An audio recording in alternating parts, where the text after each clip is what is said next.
How are you doing, everyone? It's me, the TheDomotaku of YouTube, and today we're talking about the Konosuba movie, Legend of Crimson.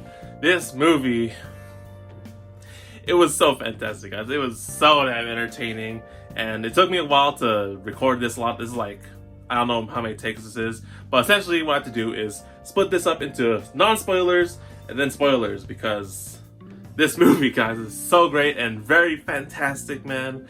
Man, I would have watched it a second time. Honestly, this movie is very good and so funny that I would have watched it on a second showing, like the Thursday after. So this is not Tuesday, but you get what I'm saying. So anyways, Konosuba Legend of Crimson. This is a really great movie. Of course, if you're a Konosuba fan, you've watched the anime, read light novels or whatnot, then this movie is for you. This technically, I'm pretty sure this is a sequel to Konosuba's second season, assumingly, because they do make references and stuff from season 1 and season 2 from the anime, which I kind of wish that I kind of reviewed, because maybe I might have forgotten a few things. Yes, you can flame me in the comments because I have a bad memory, period. So yeah, honestly, so with this being a sequel to the second season, I must say that they really outdone themselves with this movie, because like movie quality stuff is just like so fantastic. Like, watching this movie in theaters with everyone is a really different experience from watching this on Crunchyroll or whatever at home, or like on your phone or whatever. So like, I had this experience before with like the previous movies I watched this year, which is like Promare and Bunny Girl Senpai movie. But like, watching this in a full theater full of like fans and stuff and potential weebs, including myself, this movie was packed. Like, this one had full seats compared to Promare and Bunny Girl Senpai's movie, and I'm just like super surprised because, like, well, I guess it's Konosuba is more popular, but like, it was just honestly a fun time. Everyone had fun laughing at all the jokes and stuff. Some people laughed at other things, maybe I didn't laugh at stuff, but it was really great, honestly. And one of my favorite parts of this movie experience is Megumin's signature explosion, because when you have that explosion, when Megumin casts her explosion in the theater, of course the volume and the theater equipment and shit make it super intense, and like the bass and the shaking of the movie theater, and like it just felt like a legit, like, super good explosion and stuff. The quality of it was fantastic. It was 100 out of 90. That makes no sense, but yeah, so honestly, watching it in the theater is a really different experience. Maybe if I get the Blu-ray or DVD and stuff, it'll be different, because like you won't have the feeling of the explosion shaking the theater and the vibration and stuff. For example, on the next theater room across from us, well, not across from us, like next to us, they're watching the same movie, right? They have a different showing, and they're like 30 minutes after us, and when I heard their explosions, I could feel it in our theater room. It's like the bass or whatever, the sound is that big that I could feel it in the other theater room. It's like, oh, I know what movie they're watching. And what just happened? Someone did an explosion. So yeah, man, this movie is just honestly so great. I have so much like goosebumps talking about it and just rethinking about it. I would have watched it a second time, man. I just would have. So I'm gonna go into the characters. The cast, honestly, this movie is fantastic once again. But in this movie, you do get a lot of focus and character development for Megumin, which was, you know, a fan favorite for a lot. And of course, Darkness and Aqua are there. They don't get too much screen time, but they're not like cast aside from the movie that like you'll ever see them. When they show up in the movie, they have great moments, and honestly, like, it surprises me that they could have such really great emotional moments in the movie, besides the fact that they have like smaller screen time than Megumin. It just goes to show that all the stuff that happens in the anime carries over, and all the character development and experience that happened. It's just honestly great. Kozma's a weird case in this movie. So honestly, he's like almost MVP, but he's Kozma, so then he's like, I don't know how to scale it. Honestly, Kozma has a lot to do in this movie, seeing how he interacts with Megumin a lot, and he gets have a lot of interaction between each other. But yeah, Kozma, I won't say steals the movie, but like, no, someone else steals the movie actually. So like, he has a lot to do in this movie, and he has a lot of funny moments in the movie. It's questionable. In the very beginning, there's this like one scene where he's like I won't say like he's traumatized by like some monsters and stuff. So there's that, and then kind of like carries over throughout the whole film. And then in the end, he's like being the leader of the group and comes up with the best plan against the main antagonist of the film. Yeah, so it's like he's like up there and stuff. Like you know, I like Kozma, but like he kind of like pull his weight in this movie, but he's still Kozma. You know, it's so damn funny with him.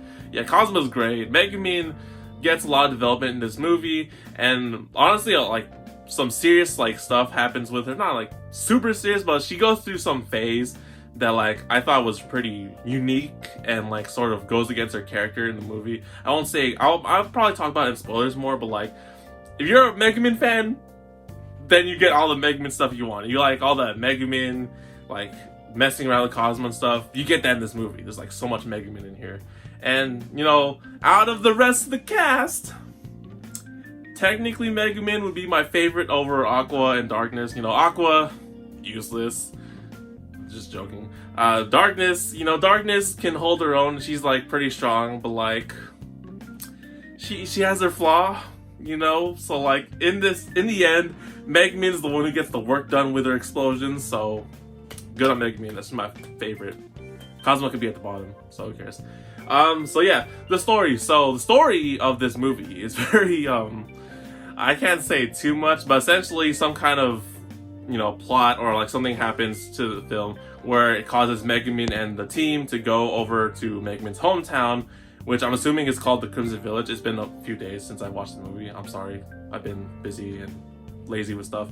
But yeah, I'm assuming they go to the Crimson Village, right, where Megumin's hometown is, because they receive like a letter. I won't say the contents of this letter because that's a very funny thing that happens in the film. And essentially, you know, they just come to visit. Megumin's like technically homesick or whatever. She's kind of worried about them because of this letter, but everything's fine, honestly. And then we get to see like the whole village and stuff. Like this village is full of people like Megumin who are basically Chinubios or weebs and stuff. They like to do their poses and like introduce themselves as like, oh, I am the Domotaku of blah blah blah blah blah, master of blah. You know, it's just like it's honestly super funny seeing how everyone's like that, except Union. Union's the exception, but she gets to shine later on in the movie.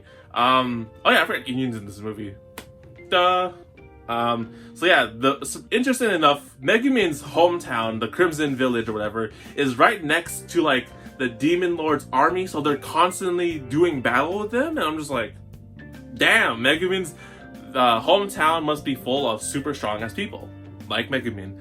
And essentially, everything's fine in the village. They get a little tour and stuff of the village. You get some moments of like, you know, like just them chilling out, talking with Megumin, and like a lot of interactions with Megumin's family. Megumin's family is super funny. Oh my goodness. The dad, he's kind of like a one-off, but the mom, oh, that mom, dude, just like, she's like super trying to get into like, you know, Megumin and Kozma. This is super funny. And then you have Megumin's little sister, Komeko. She's awesome. She's great. She steals the show, if you guys know what I mean. Yeah, so afterwards, there's this whole plot that happens with one of the Demon Lord's generals that, you know, is attacking the village. They can't, like, attack successfully or win because they're just weak, and everyone in the Crimson Demon Village is, like, super strong with magic and stuff. And essentially, this causes the whole plot to go forward, where they need, like, some kind of, like, ancient relic weapon or something like that to fight the Crimson Demons. And honestly, the whole plot is essentially the fight between this general named, I forget her name, Sylvia, I believe, and against the, you know, the whole Crimson Demon Village and Kozma and stuff.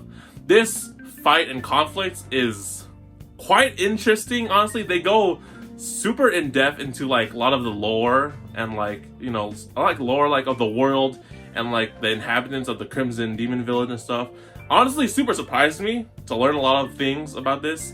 And, it kind of puts everyone to shame because, like, you see, like, the origin story of everything, and it's kind of weird. But yeah, there's like all that interesting stuff, also all this interesting plot and details that you learn throughout this movie, and like discovering, like, you know, the Crimson Demon Village and like the origin and stuff, and like fighting this enemy who's quite strong and stuff, and requires a unique approach from Kozma, the MVP, as I say. So overall, The animation looked really great. Of course, it's a movie quality, and they don't play like any openings or anything from the anime and stuff or endings.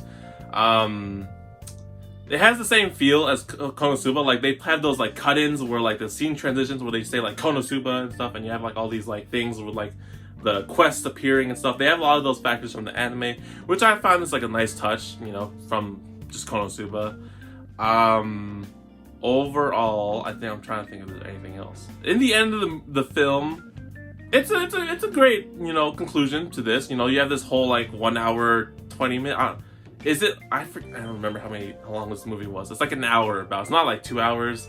It's like an hour and a half maybe, of like just like, you know, this whole interaction with Megumin, a lot of development for Megumin, and in the end of the movie, you have this cool like decision and cool scene with Megumin and Kozma, just sort of like continuing their like unique interaction and bond with each other sort of thing. That's honestly great. And then they leave it off with that. So also to note, there is like no after credits scene. I got debated in theater because, you know, the movie ended, the credits are playing, and the lights are still like dark. And I'm just like, oh shit, is there like an after credits scene? Are they gonna announce a season 3? Maybe. I'm pretty sure there's a 3rd season announced. Maybe. Don't quote me on that. Just internet, help me. But yeah, so overall, this is a great like little, you know, like plot or like little like side thing between season 2 and 3, if there's a season 3. It was a great story overall. And you know, of course, if you're a Megumin fan, this movie's great. If you're an Aqua and Darkness fan, then wait for their movies. So anyways, that's it for Konosuba's Legend of Crimson movie. Would I rate this higher than the anime? If you're a Megumin fan, then sure, you can totally rate this higher than the anime. But like, in terms of like the quality and everything, it just looks so nice. The sound of like, you know, watching in the theater with like the explosion, the sound and the bass and everything is a different experience from watching it on the phone or a laptop, which enhances the experience. And watching it with a bunch of fans, always the best part. So yeah, honestly a good movie. I can't wait to like, I would watch it a second time, and I would probably get it on Blu-ray, DVD. It's super great, honestly. I have no Konosuba merch up here. I probably should change that. So anyways, guys, that's it for the non-spoilers review of Konosuba Legend of Crimson. If you want to stay tuned for the spoilers, then stay tuned. Otherwise, I'll see you guys later. Take care, guys. See you later.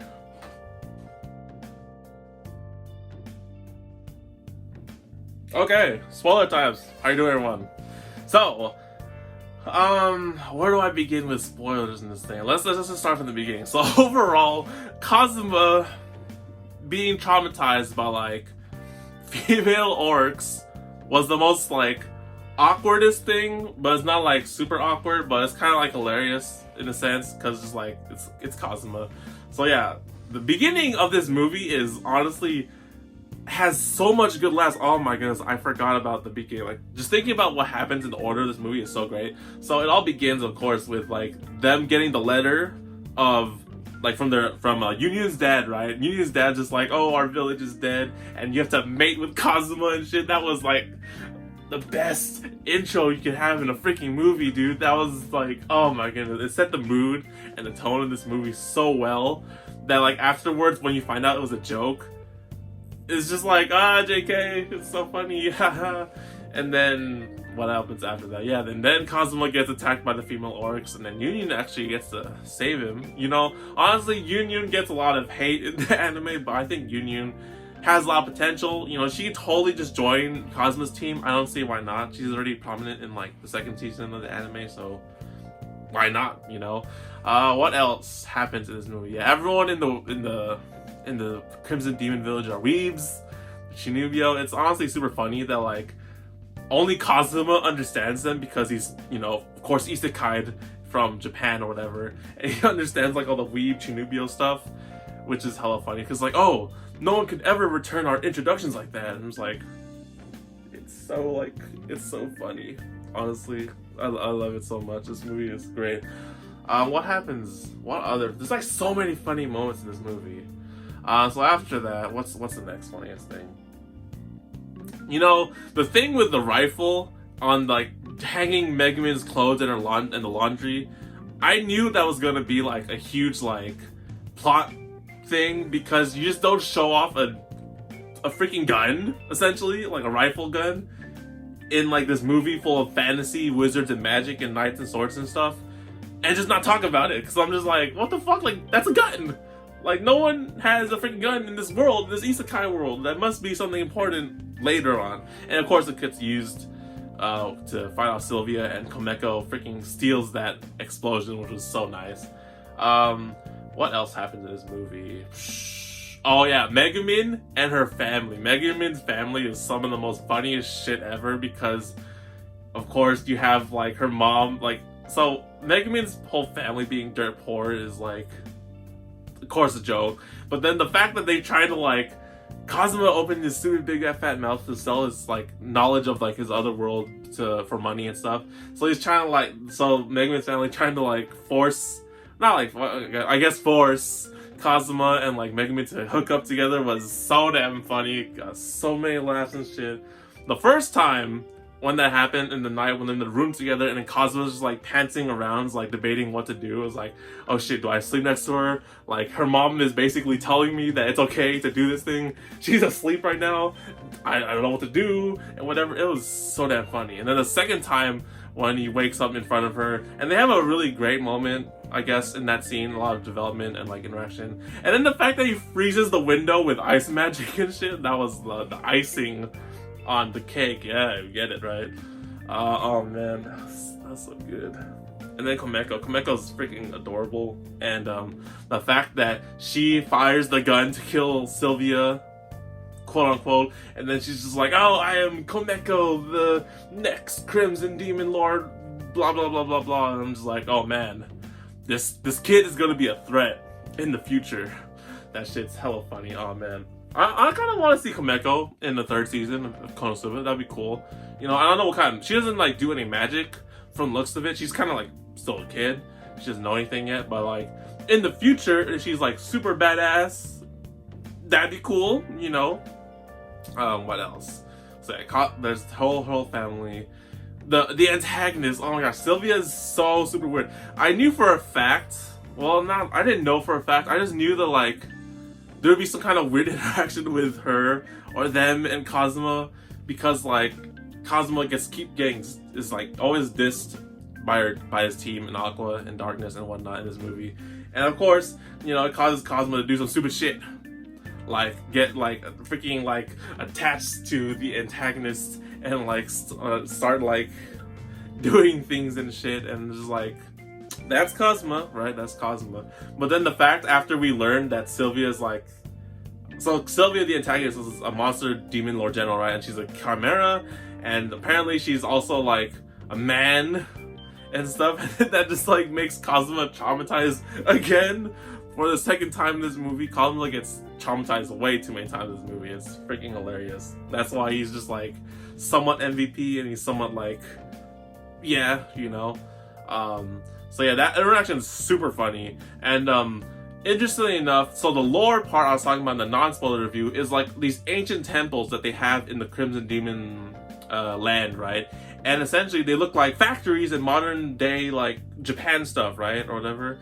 And essentially they are, because the input code to enter them, like a password to enter these facilities or whatever, is like, I know it's like a video game reference. I don't know exactly if it's from Final Fantasy maybe. It's like up, left, down, right, A, B, something like that. It's like the most modern, like the most like well-known cheat code input thing ever, and they use it as a password for this like thing which holds the Mage Killer, which is essentially a weapon created by some people who got isekai'd by Aqua from Japan to create an anti-magic weapon. So it's somewhat Aqua's fault for freaking bringing in more weebs and, you know, isekai'ing people here to create these super badass weapons of mass destruction and stuff. Aqua, man, just like, when I found that out, I'm just like, oh my goodness, this guy got isekai'd before Kozma and did all this shit, and he essentially created the Demon Lord, the Crimson Legend village and their powers and stuff. Is that what I'm getting at? Because it's kind of a vague thought, but like it went by really fast.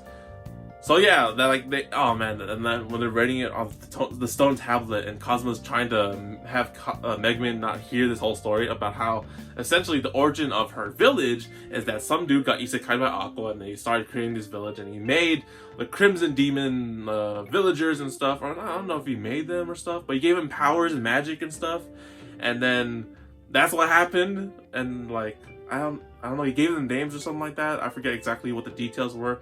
But yeah, and to counteract the Crimson-led demon villagers and stuff, they made the Mage Killer thing, which he sealed away, and then that's what happens to get caught and used in this movie by Sylvia. And like, wow, like so much like actual lore stuff happening here, and it's all caused by Aqua to some extent, you know. So that was an interesting part of the movie that I'm just like, wow, they actually just like did some like exposition and like, you know, like information dump on us, which kind of makes a lot more sense now, you know, to a lot of things in this lore and this universe, which I kind of appreciate it, to be honest. And you know, towards the end of the movie, you have that whole that honestly that was like the best. I wouldn't say the you know what, I'll just say that was the best. The ending of the movie is the best scene with Kozma and Megumin, because of course I really like how Megumin feels guilty about her skills and her talents, because indeed she's like the strongest, maybe quote unquote, member of like the team with her explosion. Like her explosion is probably like the most dangerous weapon they have, but the fact that she only used it once and then she gets knocked out and then Kozma has to like carry her, and like, you know, essentially she feels guilty about that. I'm just like, oh man, I'm really surprised that she, like, you know, she's thinking about this stuff, because usually in the anime she's just like, you know, you don't question my explosion magic, it is the best, you know, and stuff like that. And you know, honestly, in the anime she never questioned it once. She never like thought of like, you know, regretting her explosion magic and not learning other things. And in this movie she explores that, because, you know, like Kozma literally died in this movie to save the world and beat Sylvia, which was, you know, MVP. And after that fact, she feels guilty that, you know, even though they won, it was a super risky move that cost Kozma's life, and she feels guilty that she didn't have any other skills besides her explosion. And that was honestly super heartfelt. And then the fact that she's trying to give Kozma her skill card to, like, you know, do it for me, like change my skills and teach me something other than explosion, don't put my stats there. And then what does he do? He freaking makes her even stronger with the most badass explosion I've ever seen in this Konosuba series ever. This is probably her strongest explosion yet, because on the scale it's like freaking Dragon Ball Z explosion lights, where you can see the globe and shit, and it reaches like the space and the stratosphere or whatever. And I'm just like, damn, he just like maxed out her explosion skill, and now it's just like explosion times 1,000,000 or something like that. It's like explosion times 100 essentially, because, you know, comparing her explosions up till now, they've just been like, you know, like big enough to like reach the sky and the cloud or whatever, but now this thing, you can see it in fucking space. And I'm just like, oh damn, she's now the most badass explosion, you know, mage ever. I want to see this shit in the anime now, you know. She's like, she's good. She's fucking OP now, unless she has to get carried, but you know. Yeah, that was probably, like, thinking about the movie, that's probably my favorite scene with Megumin and Kozma. There's also the times when they're in the room, you know, trying to like sleep and whatnot, and, you know, probably trying not to do other things. Those were cool too. Probably be my second favorite thing in the movie, or favorite scene or interaction with them.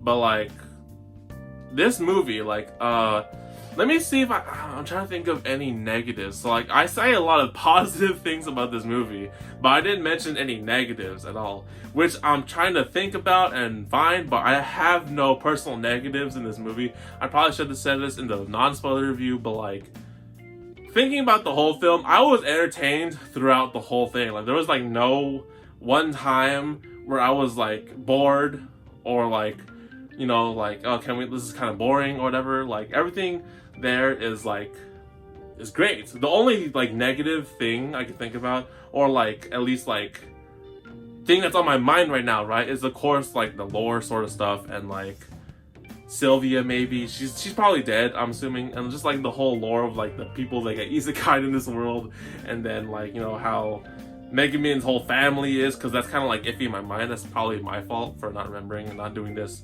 right after watching the movie.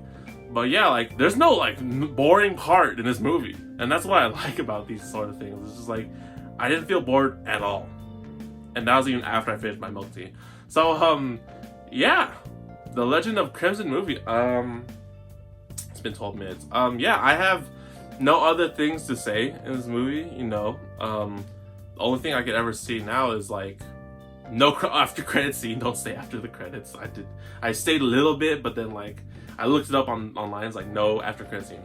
I want season 3. That would be great to see. You know, with all these new talents and Megumin's freaking explosion times 100. That'd be cool. And then maybe you can have well, I was gonna say like you can have like a movie or something like that with like something like this, but with Aqua and Darkness. But like they kind of have their things in the anime, somewhat. Yeah, honestly, just have more Konosuba. Just like have more freaking memes and shit of them being Konosuba and the team and Kozma and shit like that. This is great, the cast and everything. Oh, I forgot to mention this in the non-spoiler too. But there was this cool. I don't know if you guys had this in your theater, but there was this cool segment in the beginning of the movie where you have the voice actor of Kozma and Megumin. I believe her name is Ria Takahashi because she voices MASH. Best Kohai. You can flame me if I'm wrong. I honestly don't know voice actor names that well. But yeah, they had this cool like, you know, talking scene where they're just like saying how they like the movie and like how they're super surprised about it being aired international and stuff, and how, you know, they're very thankful and stuff, and like, you know, it's like really cool for the fans and their favorite parts about the movie. It was cool, honestly. Like it looks like the voice actors and like the whole like team behind Konosuba just like really have a lot of fun with this movie.